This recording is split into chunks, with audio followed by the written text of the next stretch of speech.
is mainly sandbars and shoals.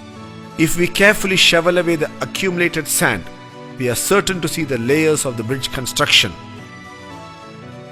In the bottom layer, the wood used by the Vanara for the foundation would certainly be there. Obviously, over the last so many thousand years, the wood would have solidified and become carbonaceous material and would probably now be botanical grains. The text then speaks of the Vanara holding ropes on both sides of the bridge being constructed and the wood and the stones being piled between them. The text clearly mentions that the Vanara held ropes for many yojana to build the bridge in proper linear alignment. From this description, it is clear that it was not just random throwing of stones, but a planned effort which took into consideration the concept of linear alignment, which is even today evident from the aerial photograph of the bridge. The distances they covered each day is also mentioned in the text. In the text, it's explicitly mentioned that the total length of the bridge was 100 yojana in length and 10 yojana in width. This is a 10:1 ratio. Today, at actual site conditions, the Rama Setu or Adams Bridge measures to 35 kilometers in length by 3.5 kilometers in width. This is also a 10:1 ratio. After the victorious battle with Ravana, while returning with Sita to Ayodhya in the Pushpak Vimana, they fly over this bridge. Rama then points this bridge to Sita and states as to how difficult it was for them to construct and how it was only Nala, the engineer par excellence, who could execute it, and Rama calls it Nala Setu. When did this Nala Setu come to be called Adams Bridge?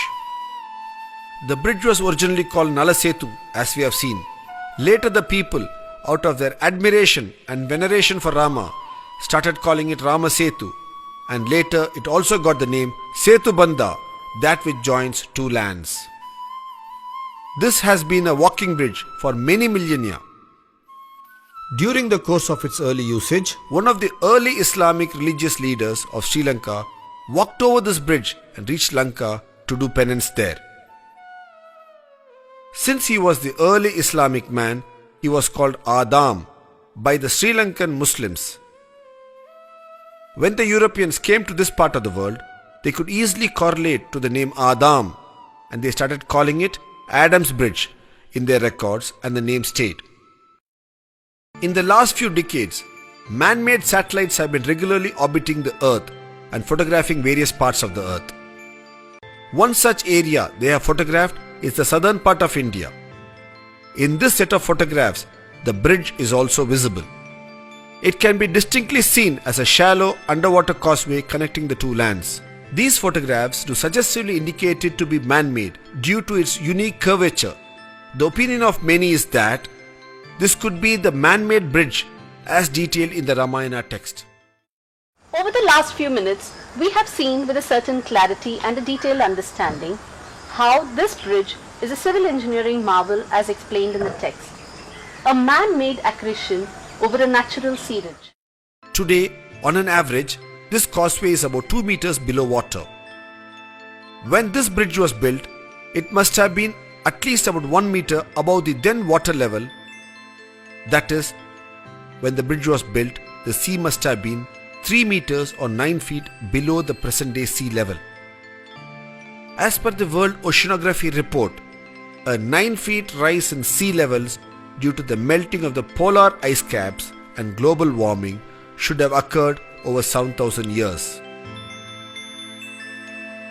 This helps us to date the bridge construction to about 7,000 years ago or 5000 BCE using oceanography as a dating tool. Today, we need to rightfully promulgate an order under the Archaeological Survey of India Act, Clause 4, to call this a Heritage Monument of India. It is a fit case to be called a civil engineering marvel of an ancient civilization.